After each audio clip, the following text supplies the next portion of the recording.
John, that team's known for its offense, but was it their defense that caused a lot of problems tonight? Because it seemed like they had things buttoned down pretty good and kept you guys from generating a whole lot. They outplayed us. York only plays the 3 minutes to start here. Is this something that you and the coaching staff want to use as a learning experience? I'm not going to discuss that with you. Do you think this is the game, John, where the team just needs to maybe simplify things against a team like the Leafs, get pucks to the net, bodies to the net to try to score? It's my job to prepare this team in this type of situation. Haven't done a good enough job past couple of games. These last 2 games, are you sensing frustration setting in, maybe as a cumulative effect from last week playing well and not getting results? Well, when you're in this type of situation and you're losing all the time and there's nothing at the end of the tunnel for you, there's certainly going to be some frustration. But this falls on me. I'm not really interested in learning how to coach this type of season where we're at right now. But I have to do a better job. So this falls on me, getting the team prepared to play the proper way until we get to the end. Good morning, everybody, and welcome back to a breaking news story edition of the Clear the Ice program here on the It's of Rap Sports Network, with your boy Matty B here on the call. And yeah, it's official. John Tortorella today, immediately, or about an hour ago, I guess at this point, has been relieved of all head coaching duties of the Philadelphia Flyers. Brad Shaw will take over as the interim head coach for the rest of the way. And I played that little snippet from the postgame show the other night in Toronto because we talked about it last night on the Final Word. You can't say those things. You really just can't say that you're not interested in coaching this type of hockey or this type of season and expect it to not go unanswered by management, because what John Tortorella did essentially was call out Danny B and Keith Jones for putting him in a bad situation. And there's no real other way to explain that. I mentioned it last night that I'm sure a reckoning was probably going to happen for that situation with John Tortorella based on what he said. And then that reckoning occurred, I guess, yesterday at some point, or when they returned back from Toronto. In a statement released by Danny B, today I made a very difficult decision to move on from John as our head coach, said Barrere. John played a vital role in our rebuild. He set the standard of play and reestablished what it means to be a Philadelphia Flyer. John's passion on the bench was only equaled by his charitable work in our community. As we move into the next chapter of this rebuild, I feel this was the best for our team to move forward. I'd like to thank John for his tireless work and commitment to the Flyers. And that was from the Flyer GM, Danny B, in reference to the reason or the decision today to fire or to remove, relieve, insert any adjective you want, John Tortorella as the head coach of the Philadelphia Flyers. And say what you want. And I listen, I think it's important. We really, and I said this last night when it pertained to whether or not the Flyers should move on from Tortorella based on performance alone. And I think that there's two sides to this story. I do not think John Tortorella was fired because of his coaching technique or what the effort or what the end result has been for the Flyers in his 3-year, almost 3-year tenure. I don't think it is. I think those comments last night had a lot to say of what happened to Tortorella. Probably, I'm not saying he was fired this morning. It was probably yesterday when the team got back from Toronto. You just can't call out management like that. You just can't tell or say to the national media, I'm not prepared to coach like this. It was a direct slap in the face to what the Flyers were trying to do, whether or not you agree or disagree with the situation. The Flyers' underperformance or their regression in 2024, 2025, in my opinion, is not a direct reflection of John Tortorella's coaching ability. He was called here to do a pretty much an impossible task, and I think he did a great job with it. Whether or not it was time to move on from him in the offseason would have been a situation that needed to be debated. But how do you go from being hailed by management as, not a savior, but the right coach, and being talked about, well, once you decide that you don't want to coach anymore, we're going to potentially find you a position in the front office. How do you go from that to you're done, you're gone, get out? And I'm telling you, those comments in Toronto the other night, I think, had a lot to do with this decision. He got frustrated. He got uberly frustrated, and he lashed out, I think, at management. And you can't do that. You just can't do that and expect it not go unanswered. So John Tortorella today out as the Flyers head coach. In Tortorella's almost 3 seasons with the team, 97, 107, and 33 for 227 points in 237 games. The Flyers scored a total of 648 goals in his tenure, a piddly 2.6 goals per game. They also gave up 3.2 goals a game in his tenure. So obviously the talent issues and the rebuild came a big way in this. On the power play in John Tortorella's tenure with the Flyers, which is obviously the big sticking point, 92 for 665 for a 13.8% effective rate on the power play in Tortorella's tenure with the team. Again, out as head coach. And the reaction now is going to sort of, I think, swirl back to the performance of the team. And I really think it's important not to put this in a tidy, neat little space, because I don't think it goes that far. I think it goes deeper than that. And I'm telling you, the comments in post-game Toronto, I think, went a long way in deciding John Tortorella's fate. It makes no sense to fire the guy with 9 games left. It makes absolutely no sense. And I think by him saying that I'm effectively not interested in coaching this type of hockey was a direct slap in the face to Flyer management. And I'm not saying there wasn't cracks in the foundation. I don't know what's been talked about behind closed doors, but how do you go from being hailed as one of the only men that could have taken the Flyers this far by management and potentially, inclinated that he's going to get a front office position? How you go from that to being completely out? And I'm telling you, those comments last night or the other night in Toronto probably had a lot to do with it. But John Tortorella, no longer the head coach of the Flyers. What does this mean for the Flyers going forward? Absolutely nothing. It really means nothing. Brad Shaw will take the reins for the rest of the season and finish it up. And the big question now, I guess, surrounds what do they do going forward into next season? Who are the candidates to potentially replace Tortorella as head coach? And I'm going to toss out 4 names for you. But before I toss out those 4 names, I want to make and stress this. This phase of the rebuild is not over. The firing of John Tortorella does not signify the end of the phase 1 of the rebuild. We are nowhere near, complete with phase 1. The Flyers regressed on all fronts, absolutely 100%. And what was shown on the ice, and again, you can critique John Tortorella's coaching ability all you want. How much more skill could a player like Owen Tippett provide? I mean, is John Tortorella holding back Owen Tippett? I don't think he is. I think quite the opposite. I think he unlocked whatever Owen Tippett had. Same thing with the Cates, Forrester, Brink line. I think he unlocked what those individuals had and made them the only viable line we have on this hockey team right now. It, to me, boils down to we just don't have the talent. And then when you trade Farabee, you trade Frost, you trade Lawton, you left him with nothing. To, expect a seamless end to the season with losses starting to pile up and pile up and pile up. It's too much for me to ask of a head coach without getting frustrated, but you just can't lash out at management as Tortorella did the other night, post-game Toronto, which might have been the nail in the final nail in the John Tortorella coffin as he was relieved of all duties as Flyer head coach. So what next? What's the direction the Flyers need to go into? Well, I don't think it's a direction that needs to change. I think it's the same direction. We need a teacher. We're not ready to make a next step. This is not a signifying, okay, we're firing a coach that can only take us a certain part of the way, and now we need to bring in the next coach who can take us the rest of the way or to the next level. That we're not there yet. We have not reached that point as a team yet because we don't have a team. I've said this over and over and over again. Tortorella deserved to be fairly evaluated with a hockey team. And that didn't happen. All right. And again, I'm not blaming the Flyers. You gotta be careful what you say in front of the media.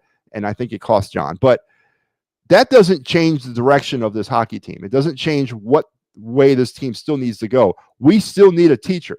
We still need a coach to come in here and provide baseline hockey teaching to some of these young players, because it's not like the team's going to go from this to a Stanley Cup contender in one offseason. It's not like we're going to take a team that's, a dumpster fire of talent to a Stanley Cup champion next year. We still need to bridge a gap. And there's a few guys out there that I'm going to talk about here in a second. And one specifically who I really think the Flyers should bring in as far as the next head coach. So as far as what the Flyers do next and bringing in an established head coach or bringing in a newcomer or bringing in a teacher is going to obviously be one of the another friggin' news story, another load of crap on top of the rebuild pile now that Danny B and the Flyers are going to have to kind of navigate through this offseason. They're definitely not making it easy on themselves with every passing day. But before I continue on, let me remind you that here today on the It's a Wrap Sports Network, a busy day. It's opening day in baseball, so we got the Fightins Final coming back at you today. Tonight at 7, me and Sal G will take you into the Flyer postgame, or Phillies postgame, getting ahead of myself. Phillies postgame as we start our coverage of the Fightins Final this season. And then tonight at 10 o'clock, yeah, you're going to see me again, the trifecta of Matty B. I got you for Clear the Ice, so I am going to come back here and talk about the first Bradshaw game. I got Flyers. I'm Mr. Flyers today, as I will return to my Clear the Ice duties tonight and give you some post-game Flyers Canadians. So busy day here on the It's a Wrap Sports Network, and please give us a like, a share, and a subscribe as we report to you on this very special emergency podcast. John Tortorella relieved as Flyers head coach, and Frankie James, checking in. Hey, Frank, what's going on, man? I'm doing well. How are you? Big breaking news. Yes, Frankie, it is. But the question, again, I'm going to throw out to the general public.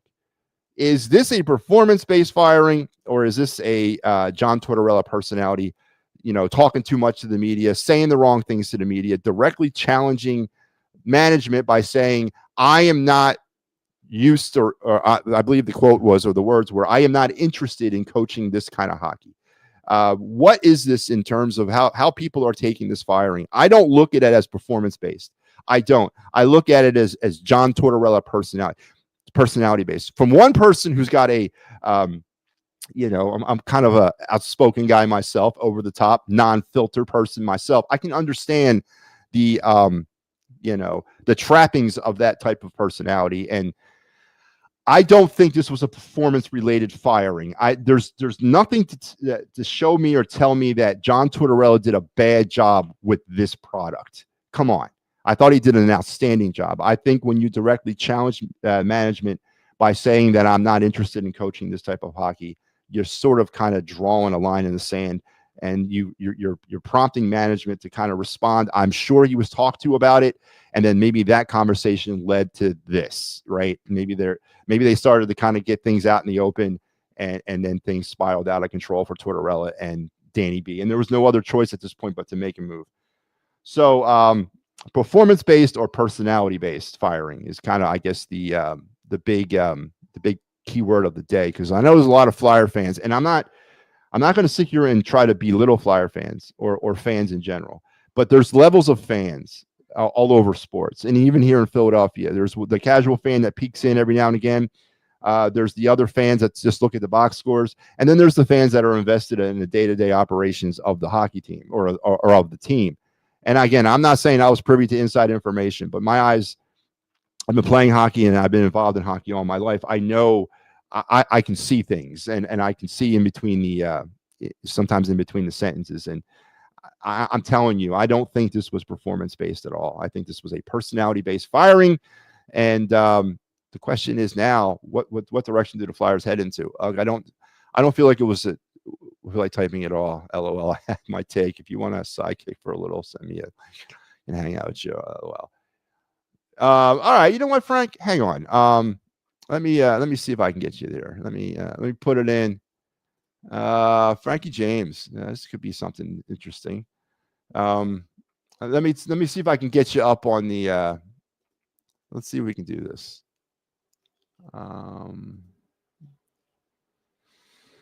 Live radio, reactionary TV, whatever you want to call it. So let's look through here.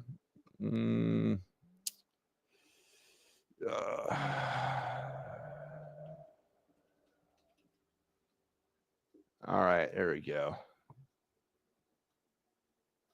Yep. All right, Frank, it has been sent out to your Facebook. So if you want to hop on the link, I just sent you the link. So Frankie James might be hopping on. So that would be great, Frank. That'll work. So again, John Tortorella out. What is the next step for the Flyers as they move on. I still think a teacher is the order of the day. I don't think the team has moved on to the next step of the rebuild, but the question now is who's that teacher? And we'll get into some of the decisions or some of the candidates that I think that could be in high consideration for the position. But again, Tortorella, 97, 107, and 33 for 227 points in 237 games as the Flyers head coach. That lasted just shy of 3 seasons. And there he is. Let's bring him in. Let me help. It's the first time we've ever done this. Frankie James from the Chirping Pucks podcast. Frank, don't you know? This is the first time, brother. I feel honored, man. We never quite got that under that deal done, but good. We're here now, man. Yeah, we're here now. Better late than never. Welcome to the show, emergency podcast here on the It's a Wrap Sports Network. John Tortorella out as the Flyers head coach. I presented the question to the chat. First, let me get your initial reactions first on the firing. How do you feel about it? And then, yes, is this a performance firing or is this a personality firing? I gasped. I was going over some notes, setting up a little hockey tournament that we got coming up soon, and I was like, oh my goodness, I was shocked. I was shocked because there's a couple of things. I was shocked because it just had happened the way it happened, and then when a firing like this usually happens, we're in a rebuild. Wins or losses, of course, the fans want them, but we're in a rebuild, so they're not really expected. So when a firing like this happens, knowing we're in a rebuild, there's something else going on. There's more to it. And to answer your question, performance or personality, the performance was just the icing on the cake. They had the leverage that they could have now fired him. I think that this was in the works, probably in the talks for probably a couple months now, and they got enough that they needed to be like, yeah, we need to make a big change here. And I think that that's what it was. Torts wasn't going to be here for forever. I was a Torts fan, but you start to see things and the way things were being done and handled, and obviously now with the record thrown in there too. With they're not just playing well at all. The personality, you have enough reasons now to let them go.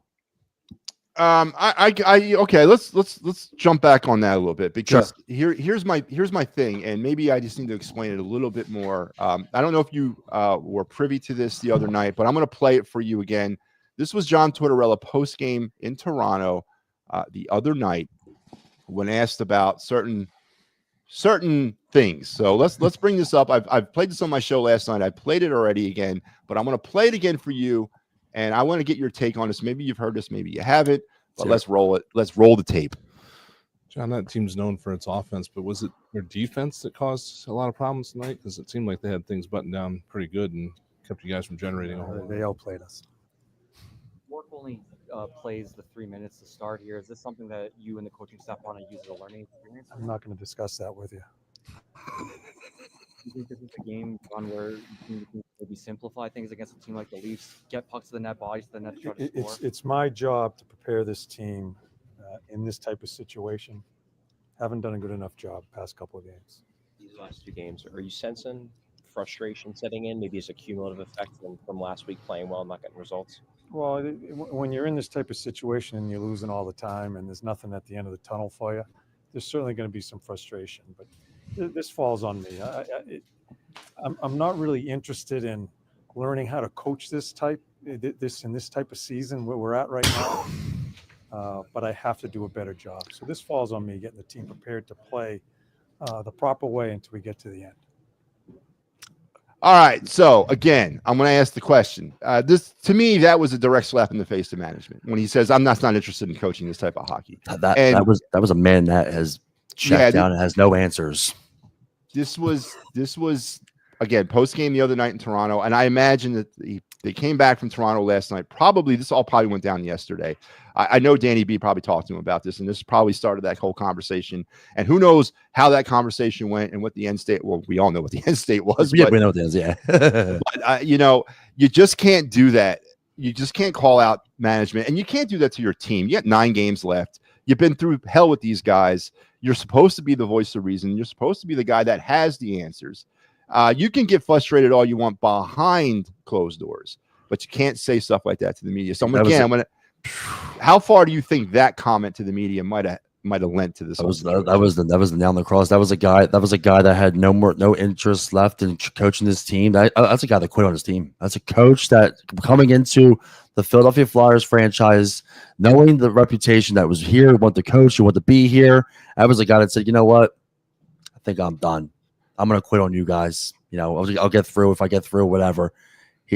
That's actually very disappointing because I didn't see that. I haven't seen that because I had a rush out and had a ref a game, but that was disappointing. Wow, I am so glad they let him go. Yeah, and you can't come back from something like that because his time's up. Yeah, Tortorella everywhere.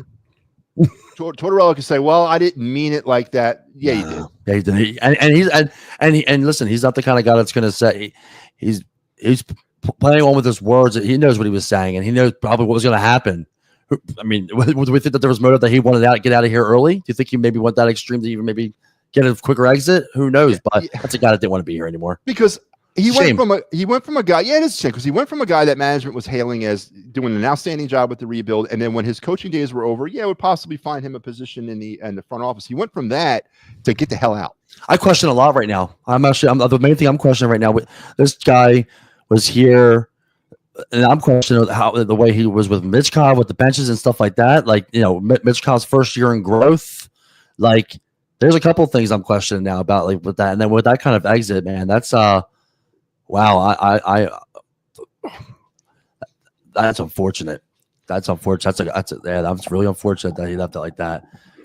Now, we could talk about the Mitchkov development. We could talk about how he handled players. Cam York was obviously in his doghouse. Yep. There was a ton of players. Morgan Frost, while he was Tony D. There was. The list goes on and on and on about the doghouse players. But from an old school hockey approach, and I'm old school, and I grew up with coaches like that, and I grew up with motivators like that. Now, I know I've heard this a million times. It's not 1990. I get it. And I know you're not going to be able to motivate the athlete of today with the tactics of the athlete of yesterday. I understand that. But there is a point to this. There is a cultural situation that needed to be rebuilt here in Philadelphia. There was and you're dealing with young players who are at the bottom of not the bottom, but the beginning of their careers. Yeah. And there's on ice and then there's off ice teachings that need to happen. So I am not going to sit here and tell you that Mitchkov or any players should be able to tell the coach how they should be used or when the proper time to play. Then that's what you have a coach for. That's 100%. I agree. And the players shouldn't be doing that because you're starting to already see players kind of take entitlement. I mean, we obviously saw that with Cutter Gauthier. I mean, he dictated where he wanted to go, and I want that so far away from the game that it's not even fine. Like, the players don't dictate where they go. They're drafted. It's an honor to be drafted. You play where you play, and you do the best that you can. I agree. And now that, we can sit here and I know the argument's going to be, well, he just was misusing players. He didn't try to unlock potential. I disagree. He's mistreating players.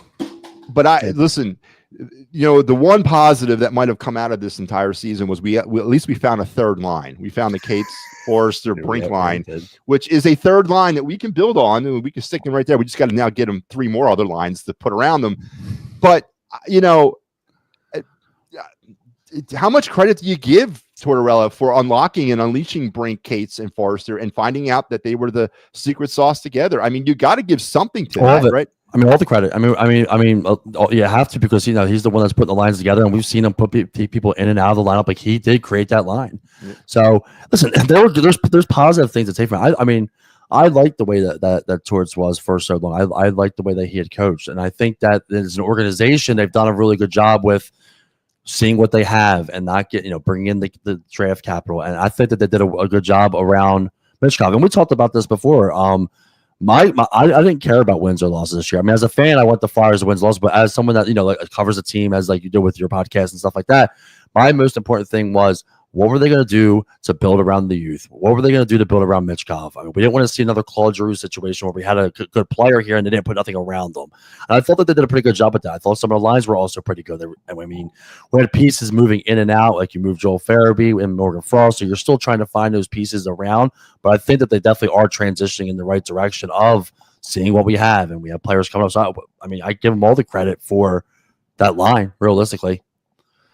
Yeah, no, I do too. And now the question will gravitate towards what's next. I mean, Brad Shaw tonight's going to take over the reins of the last 9 games. I mean, I guess you can look at this as Brad Shaw for an audition, but Frank, I think that we still have to, again, we are not any closer to getting out of this phase of the rebuild today with the firing of John Tortorella than we were yesterday. We're still there, and we're 100%. Still going to be at the bottom of this rebuild.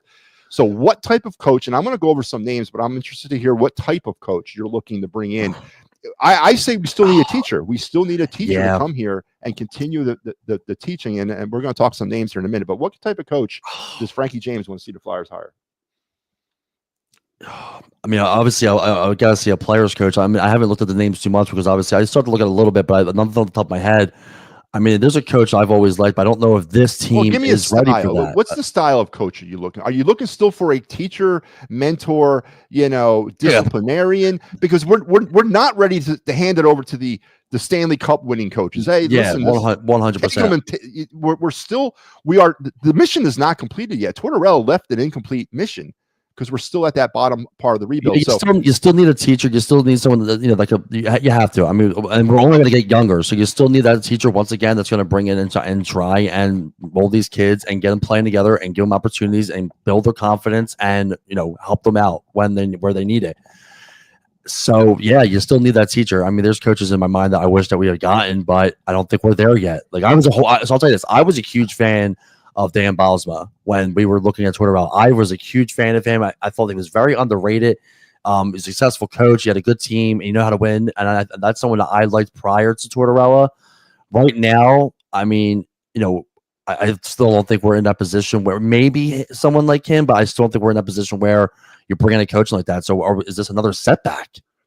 Yeah, and I mentioned that 2 or 3 more years in now with a new coach, with a new scheme. I mean, this could have hurt a little bit of a long run, realistically. But I mean, besides the talent that we're going to be bringing in, another lump of crap to throw in the pile of the rebuild is now to find a new head coach. I want to talk about 3 names of head coach possible candidates. We can do it, brother. We'll get out there and coach this team. Come on, we got the experience. Yeah, I'll do it.